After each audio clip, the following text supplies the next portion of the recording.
Come on, visit thedealconfidence.com and click the subscribe button and also hit like. If you want to be updated on our new upload, just hit the notification bell and you'll be updated automatically. If what you're saying is that you can, if you can project your will into any city that you want, that seems to me to suggest that you could be physically anywhere in the world as long as you have access to a computer and a phone and make this happen. Mm-hmm. And I know when I say that, people look at me like I have two heads, but it sounds like you're saying basically the exact same thing. That you didn't have to be in Tulsa to do 3 Tulsa deals, which means you could have been anywhere. I learned when I was closing deals in an 18-wheeler driving down I-20. I can close deals. I don't have to be there to do it. Now, with it being Atlanta and with me first starting out, I wanted to get out and, meet sellers because I needed to do that. I needed to get in sellers because with me, if I get in your face, oh, I got you. If I get in your face, we're going to have a conversation to where you're going to want to do this deal with me. Or if not, if the numbers don't match up, you're going to thank me for helping you understand and get to where you're at with this. So that's me. I want to be in people's face. But driving a truck for 12 hours a day, I wasn't able to. So it let me know that I'm able to close deals from anywhere. So now, like with the deals we was working on down in Montgomery, I knew that I could do that while in a truck. With the deals I've closed in Lithonia and Decatur and Covington, they can be done with me not being there. So when it came time for Tulsa, and I started seeing that Tulsa is like Atlanta 15, 20 years ago, why not work it? Why not? I'm looking into Columbus, Ohio now. Somebody brought that up to me earlier today. Like Columbus will be a good market to look into. So of course I'm going to stay in Tulsa because I love Tulsa, and I don't have to go there. But I'm going to start spreading out to Columbus, Ohio, and Columbia, South Carolina. We were in Columbia a couple of months ago looking at a multifamily, and I like that market actually a lot. I like South Carolina in general. Right. You mentioned what you do in your typical day, and it involves a lot of physical networking. And I actually already know the answer to this because I think you already answered, but I want people to hear it. So you're not physically in Tulsa. How do you build your network in Tulsa if you're not physically there? Relationships with people. So Yep.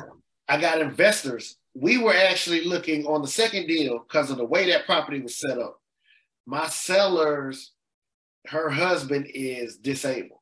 So they turned the second bathroom into like a shower. So they took the sink out, they took the toilet out, and it was just a big shower. So because of that, and the spread that we had, the number we was getting the property for, it made it harder to close that deal.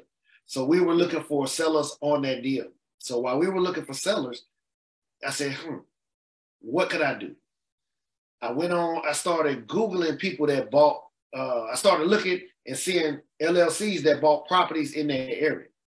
So then what I did was start sending my mailers out. I'm big with mailers. Like I love sending out my mailers. I don't care. I sit back at home and have nothing to do and be like, I'm gonna send out 50 mailers. So I sent out mailers to them. And I actually had responses from investors that I sent mailers out to. And that's how I was able to close the third deal. I had an investor who I sent the mail out to, reached back out to me, and I told him what was going on with the deal. And as soon as I told him, he was like, oh, that's a slam dunk. I was asking him, did he know anybody who would want the deal? And he was like, yeah, I'll take it. Like, don't tell nobody else. I'll take it. Where can I go look at it? So for those who don't know, because we're double closing, the whole point of double closing is that you don't really want the two parties in bed with each other. You don't want them in the same room, ideally. I mean, it's not a catastrophe. And as you point out, Jason, if you have the relationship, people are okay with you making money. The seller for these 3 deals, the same seller, understands that we're in it to make money. But she stays in it because she values the relationship. And the fact that you were able to build that relationship without having met her until a couple of weeks ago is impressive. There's people like Jermaine me and Jermaine call and talk to each other all the time. If I have a question about something or he has a question, he'll call me. I spoke to Daryl before on the phone. There's older people who was in the group like Vernon. Vernon got a lot of information. Nina, Kevin. There's people. I learned so much from people in this group. A survey they had to get done, and at the time we was waiting on this survey was during COVID, and all the survey companies were 6 months behind. So I had to find a survey company to get this survey done within a month, and I actually did. All it took was me to give a little bit more money. I know that I got my seller, I got my buyer. As soon as the probate is done, $25,000 in my pocket. So kind of tune me out because they think it's just me. It's not just me. You're doing it. Souley's doing it. There are other people on this. I know Robert's doing it. I know everybody that's on this group is either doing it or trying to do it. That's why you're here. So when you get it done, I'm going to ask you to do a victory lap so that other people can hear you doing it and can get inspired by you, just like I am. I'm inspired by you. I'm inspired by Souley. I'm inspired by Phil and Robert and all you guys that are trying to get it done because we can inspire each other. So I am so grateful, Jason, for you taking the time out of your evening to answer our questions. I'm going to give you the last word. Is there anything that you'd like to share with the group before we wrap this up? Yeah, I'd like to share the fact that there's so many of us in this group that you don't know about. I didn't want to make no video at first. I didn't want to be on. I had to get on Facebook. Mitch got me on Facebook. I don't do social media. And Mitch got me on Facebook when we switched over because I was in the group originally. And he switched over like, we're going to Facebook. And I'm like, I don't got no Facebook. He's like, just start. And I did it. And my network has grown so much. Like I met so many people in this group that I can name that I've, if not talked to, I've had chats with that just hit me up on the regular and say, hey, what's going on? What you got going on? Or let me know what they have going on. So reach out to the people in this network. Like I say, I'm a network person. I got a huge network. I got a network that's crazy.